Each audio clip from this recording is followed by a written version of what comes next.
الشيطان الرجيم بسم الله الرحمن الرحيم ولقد أرسلنا إلى ثمود أخاهم صالحا أن اعبدوا الله فإذا هم فريقان يختصمون قال يا قوم لم تستعجلون بالسيئة قبل الحسنة لولا تستغفرون الله لعلكم ترحمون قالوا اطيرنا بك وبمن معك قال طائركم عند الله بل أنتم قوم تفتنون وكان في المدينة 9 رهط يفسدون في الأرض ولا يصلحون قالوا تقاسموا بالله لنبيتنه وأهله ثم لنقولن لوليه ما شهدنا مهلك أهله وإنا لصادقون ومكروا مكرا ومكرنا مكرا وهم لا يشعرون فانظر كيف كان عاقبة مكرهم أنا دمرناهم وقومهم أجمعين فتلك بيوتهم خاوية بما ظلموا ان فی ذلک لآیۃ لقوم یعلمون وانجینا الذین آمنوا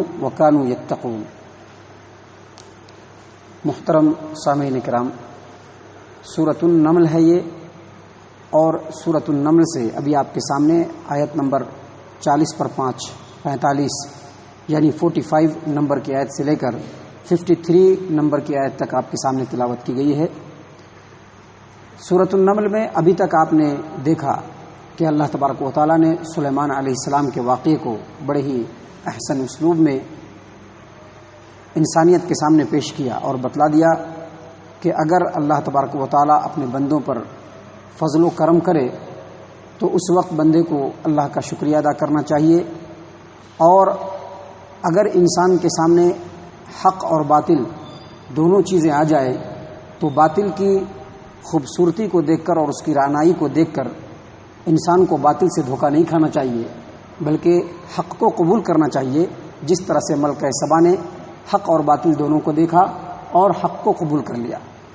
اب یہاں سے مختصراً اللہ تبارک و تعالیٰ نے قوم ثمود یعنی صالح علیہ السلام کے واقعے کو بڑے ہی مختصر انداز میں پیش کیا ہے، اور اس واقعے کو بھی پیش کرنے کا مقصد اور مطلب یہی ہے کہ نبی کا فرمان آ جانے کے بعد، اگر نبی کا فرمان آ جائے، نبی صلی اللہ علیہ وسلم کا فرمان آ جائے، تو اس کے آنے کے بعد کوئی بھی قوم اگر نبی کے فرمان کو ٹھکراتی ہے اور اپنے نفسانی خواہشات کی پیروی کرتی ہے تو اس قوم کو ہر حال میں ہلاک و برباد ہونا ہے۔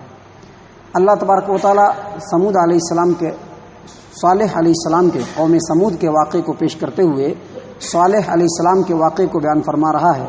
وَلَقَدْ أَرْسَلْنَا إِلَى ثَمُودَ أَخَاهُمْ صَالِحًا أَنِ اعْبُدُوا اللَّهَ فَإِذَا هُمْ فَرِيقَانِ يَخْتَصِمُونَ، ہم نے قوم ثمود کی طرف اس کے بھائی صالح علیہ السلام کو بھیجا، یہ پیغام دے کر کے بھیجا کہ ان اعبدوا اللہ، ایک اللہ کی عبادت کرو۔ جب انہوں نے یہ پیغام لوگوں کے درمیان پیش کیا، فَإِذَا هُمْ فَرِيقَانِ يَخْتَصِمُونَ، تو دو الگ الگ گروپوں میں بٹ گئے۔ جیسے ہی صالح علیہ السلام نے اپنی قوم کو یہ پیغام دیا کہ ایک اللہ کی عبادت کرو، اس پیغام کے آتے ہی صالح علیہ السلام کی قوم دو گروپ میں بٹ گئی، ایک مومن کے گروپ میں بٹ گئے اور دوسرے کافر کے گروپ میں بٹ گئے۔ اور یہ صرف صالح علیہ السلام کے ساتھ خاص نہیں ہے، بلکہ انسانی فطرت ہمیشہ اسی چیز کا ثبوت دیتی رہی ہے کہ جب بھی کوئی نبی ان کے اندر آیا اور انہوں نے حق کا پیغام لوگوں کے سامنے پہنچایا تو دو طرح کے لوگ دو الگ گروپوں میں بٹ گئے۔ جو مظلوم قسم کے لوگ تھے، سماجی اور معاشرتی ناانصافی سے بالکل بیزار ہو چکے تھے، جو لوگ اپنے دل کے اندر انصاف رکھتے تھے، ایسے لوگ نبی کی نبوت پر ایمان لے آئے، ان کی دعوت پر ایمان لے آئے۔ اس کے مقابلے میں چودھری، امیر اور مالدار قسم کے لوگوں کی اکثریت ایک طرف ہو گئی اور انہوں نے نبی کے دعوت کا انکار کر دیا۔ پورے نبی کے کو دیکھ لیجئے، نبیوں کی پوری تاریخ کو دیکھ لیجئے، نوح علیہ السلام سے لے کر کے نبی اکرم صلی اللہ علیہ وسلم تک کے جتنے بھی انبیاء ہیں، سبوں نے جب اپنی دعوت کو پیش کیا تو معاشرے کے بالکل ناانصافی میں پڑے ہوئے لوگ، معاشرے کے ظلم کی چکی میں پسے ہوئے لوگ، انصاف والا دل رکھنے والے لوگ، بس انہوں نے ہی نبی کی نبوت کا اقرار کیا، وگرنہ جو چودھری قسم کے لوگ تھے، جو مالدار قسم کے لوگ تھے، جو امیر و کبیر قسم کے لوگ تھے، انہوں نے نبیوں کی دعوت کو ماننے سے انکار کیا اور کافروں کے گروپ میں بٹ گئے۔ اللہ نے فرمایا فَإِذَا هُمْ فَرِيقَانِ يَخْتَصِمُونَ، جب صالح علیہ السلام نے اللہ کی دعوت کا پیغام دیا تو دونوں دو گروپ میں بٹ گئے. مومن کا گروپ الگ ہو گیا, کافر کا گروپ الگ ہو گیا, اور دونوں ایک دوسرے سے جھگڑنے لگے. اللہ تبارک و تعالیٰ فرما رہا ہے قال یا قوم لم تستعجلون بالسیئۃ قبل الحسنہ لولا تستغفرون اللہ لعلکم ترحمون. صالح علیہ السلام نے کہا اے میری قوم کے لوگوں, برائی کی جلدی کیوں کر رہے ہو؟ بھلائی کو چھوڑ کر کے برائی کی جلدی کیوں کر رہے ہو؟ تم کو تو یہ کرنا چاہیے تھا کہ تم اللہ کی مغفرت طلب کرتے, اللہ تبارک و تعالیٰ کے سامنے جھکتے تاکہ اللہ تم پر رحم کر دیتا. یعنی میں نے ابھی بتایا کہ ہر نبی کے آنے کے بعد انسانوں کی یہ روش رہی ہے کہ جو چودھری قسم کے لوگ ہوتے تھے, جو مالدار قسم کے لوگ ہوتے تھے, جن کا معاشرے کے اوپر دبدبا ہوتا تھا, وہ نبی کی نبوت کا انکار کر دیتے تھے, اور نبی جو بات بولتے تھے اس کو وہ جھٹلا دیتے تھے. اور جب نبی ان کو سمجھانے جاتے تو اس کے مقابلے میں کہتے کہ جب آپ اتنے سچے نبی ہیں تو اللہ کا عذاب لے آئیے. جس عذاب کا رٹا آپ مار رہے ہیں, جس عذاب کے بارے میں آپ بار بار بول رہے ہیں کہ اللہ عذاب دے گا, تو اگر آپ اس قدر سچے ہیں تو اللہ کے عذاب کو لے آئیے. اللہ تبارک و تعالیٰ نے کہا کہ صالح علیہ السلام نے اپنی قوم کو سمجھاتے ہوئے کہا کہ برائی کی جلدی کیوں کرتے ہو؟ نیکی کے مقابلے میں ہم تم کو نیکی کی طرف بلا رہے ہیں اور تم برائی کی جلدی کیوں کرتے ہو؟ ہم تم کو اللہ کی رحمت کی طرف بلا رہے ہیں, تم اللہ کے عذاب کی جلدی کیوں کر رہے ہو؟ تم کو کرنا تو یہ چاہیے تھا کہ تم اللہ کے سامنے مغفرت طلب کرتے, اللہ کے سامنے جھکتے, اس کو اپنا بڑا اور معبود مانتے, تو اللہ ممکن ہے کہ تمہارے اوپر رحم کر دیتا. لیکن تم ان چیزوں کو چھوڑ کر کے اللہ کے عذاب کی جلدی کیوں مچائی ہو؟ آگے اللہ تبارک و تعالیٰ نے صالح علیہ السلام اور قوم سمود کے واقعے کو بیان کرتے ہوئے کہا کہ جب صالح علیہ السلام نے اپنے قوم کو سمجھایا اور ان کے برائی کے اوپر تنقید کیا اور ان کو بھلائی کی دعوت دی, تو ان لوگوں نے کہنا شروع کر دیا. کیا کہا؟ قالوا, ان لوگوں نے کہا اطیرنا بکم, تم جو ہو تمہارے آنے کی وجہ سے ہمارے ہاں نحوست پھیل گئی ہے. قالوا اطیرنا بک وبمن معک, تم بھی منحوس ہو اور تمہارے ساتھ جتنے بھی ایمان والے ہیں سب منحوس ہیں. تم بھی منحوس ہو اور تمہارے ساتھ جتنے بھی ایمان والے ہیں سب کے سب منحوس ہیں. کیا مطلب؟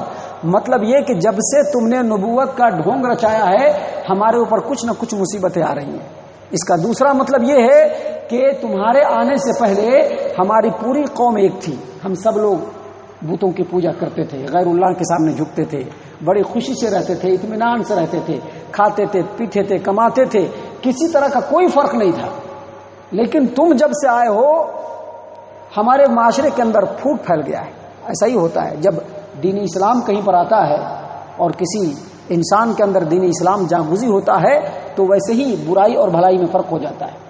جو موحد قسم کے لوگ ہوتے ہیں, جو توحید پرست ہوتے ہیں, جو اللہ کے سامنے اپنے آپ کو جھکا دینے والے ہوتے ہیں, کبھی بھی وہ باطل سے ساز باز نہیں کرتے ہیں.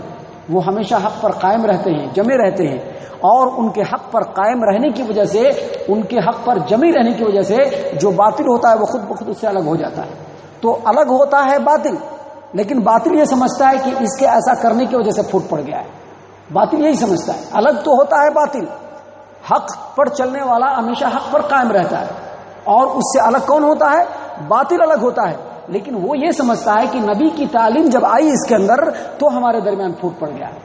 حالانکہ پھوٹ وہ خود ڈالنے والے ہوتے ہیں, وہ باطل پرست ہوتے ہیں, حق کے ساتھ رہ نہیں سکتے, اس لیے وہ الگ ہوتے ہیں, لہذا وہ حق کو ہی دوش دینا شروع کر دیتے ہیں. یہ پورے نبی کے قوم کے درمیان ہوا ہے. نبی صلی اللہ علیہ وسلم آئے, حق پرستوں نے جب حق کو قبول کیا تو انہوں نے باطل پرستوں سے اختلاف نہیں کیا, لیکن باطل پرستوں کو یہ لگا کہ یہ ہمارے باپ داداؤں کے آئے ہوئے مذہب کی جو ہے تردید کر رہا ہے, تنقید کر رہا ہے, جس پر ہم لوگ ایک زمانے سے چلتے چلے آ رہے تھے, یہ لوگ اس سے ہٹ رہا ہے, اسی لیے فوراً کہہ دیا کہ یہ لوگ پھوٹ ڈالتا ہے. تو ایسا ہی مسئلہ صالح علیہ السلام کے زمانے میں بھی تھا. قوم سمود نے کہا کہ جب سے تم آئے ہو ہم لوگ ایک تھے, لیکن تمہارے آنے کی وجہ سے ہم لوگ دو گروپ میں بٹ گئے. اللہ کے رسول صالح علیہ السلام نے کہا قال طائرکم عند اللہ, تمہاری نحوست تو اللہ کے پاس ہے. تم جو مجھ کو منحوس بول رہے ہو کہ ہمارے آنے کی وجہ سے تمہارے قوم میں پھوٹ پڑا ہے, اصل نحوست تو تمہاری اللہ کے پاس ہے. ہمارے آنے کی وجہ سے پھوٹ نہیں پھیل رہا ہے. اگر حق کو پوری دنیا قبول کر لے تو کیا وجہ ہے کہ دنیا میں پھوٹ ہو؟ اگر دنیا کے لوگ قرآن و سنت کے مطابق فیصلہ کرنا شروع کر دیں تو کیا ضرورت ہے کہ دنیا کے اندر پھوٹ ہو؟ پھوٹ کب ہوتا ہے کہ جب حق پرست قرآن و سنت کے مطابق فیصلہ چاہتے ہیں، لیکن اس کے مقابلے کے جو لوگ ہوتے ہیں وہ اپنے منمانی انداز میں اپنے نفسانی خواہشات کو سامنے رکھتے ہوئے، اپنے سماج و معاشرے کے لوگوں کی خواہشات کو سامنے رکھتے ہوئے فیصلہ کرتے ہیں، جس کی وجہ سے پھوٹ پڑتا ہے. چاہے وہ گھروں کے اندر پھوٹ ہو، چاہے سماج و معاشرے کے اندر پھوٹ ہو، چاہے بستیوں کے اندر پھوٹ ہو، چاہے شہروں کے اندر پھوٹ ہو، پھوٹ یہیں سے پڑتا ہے. حق پرست کی چاہت ہمیشہ یہی ہوتی ہے کہ جو بھی فیصلہ ہو وہ قرآن و سنت کے مطابق ہو، کیونکہ قرآن اللہ کا ہے. نبی اکرم صلی اللہ علیہ وسلم کو اللہ نے مبعوث کیا، جو انہوں نے بیان کیا وہ اللہ کا کلام ہے. ہم کو پیدا کرنے والا اللہ، ہماری زندگی چلانے والا اللہ، ہماری سانسوں کا نگہبان اللہ، ہمارے ایک ایک لمحے کا نگہبان اللہ، تو فیصلہ اس کا چلنا چاہیے. حق پرست یہ چاہتے ہیں، لیکن اس کے مقابلے میں باطل پرستوں کا یہ شیوا نہیں ہوتا ہے. باطل پرست چاہتے ہیں کہ فیصلہ ہمارے من کے مطابق ہو، ہمارے سماج کے مطابق ہو، ہمارے خواہشات کے مطابق ہو. بس یہیں پر سے پھوٹ پڑتا ہے. تو ہم صالح علیہ السلام نے کہا کہ ہمارے آنے کی وجہ سے پھوٹ نہیں پڑا ہے، بلکہ تمہاری منحوسیت تو اللہ کے پاس ہے. تم جب میرے آنے کے بعد جب تم میرا انکار کر رہے ہو تو اللہ آزمائش ڈال رہا ہے، مصیبتیں ڈال رہا ہے تاکہ تم سمجھ جاؤ. اور تمہاری جماعت جو 2 گروپ میں بٹی ہے، اللہ 2 گروپ میں بانٹ کر کے بھی تم کو آزما رہا ہے کہ تم حق کا ساتھ دینے والے ہو کہ باطل کا ساتھ دینے والے ہو. جب تمہارے سماج و معاشرے کے اندر 2 گروپ ہوا، ایک حق پرستوں کا گروپ ہے، دوسرا باطل پرستوں کا گروپ ہے، تو اللہ دراصل تم کو یہ آزمانا چاہتا ہے کہ تم حق پرستوں کا ساتھ دیتے ہو کہ باطل پرستوں کا ساتھ دیتے ہو. تو اللہ تبارک و تعالیٰ نے کہا کہ صالح علیہ السلام نے کہا قال طائرکم عند اللہ، تمہاری منحوسیت تو اللہ کے پاس ہے، بل انتم قوم تفتنون، بلکہ تم آزمائش میں ڈالے گئے ہو. اللہ دیکھنا چاہتا ہے کہ تم کس چیز کو اپناتے ہو، حق کو اپناتے ہو یا باطل کو اپناتے ہو.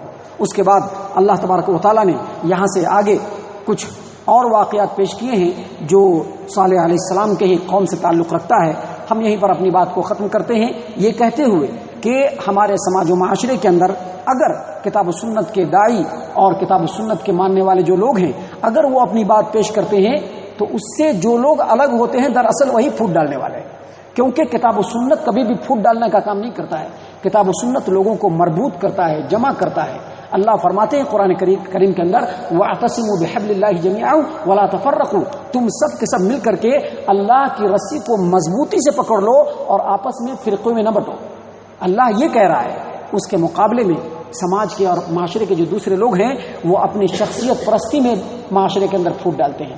کسی گروپ کا کچھ اور شخص ہوتا ہے جو اس کا مین امام ہوتا ہے، دوسرے گروپ کا کوئی اور شخص ہوتا ہے جو اس کا مین امام ہوتا ہے. یہ سب لوگ آپس میں پھوٹ ڈالتے ہیں. کچھ لوگ اپنی نفسانی خواہشات کو سامنے رکھ کر کے پھوٹ ڈالتے ہیں، وگرنہ قرآن و سنت پھوٹ ڈالنے کے لیے نہیں آیا ہے. کوئی بھی نبی لوگوں کے درمیان پھوٹ ڈالنے کے لیے نہیں آئے ہیں بلکہ لوگوں کو متحد اور مربوط کرنے کے لیے آئے ہیں. اللہ تبارک و تعالی ہم تمام کو ان آیات کے اوپر غور و فکر اور تدبر کرنے کی توفیق عنایت فرمائے. اللہ تبارک و تعالی ہم تمام کو کتاب و سنت کے اوپر چلنے والا بنائے. اللہ تبارک و تعالی ہم تمام کو کتاب و سنت کی بنیاد پر متحد اور مربوط بنائے. آمین یا رب العالمین. وما علینا الا البلاغ المبین.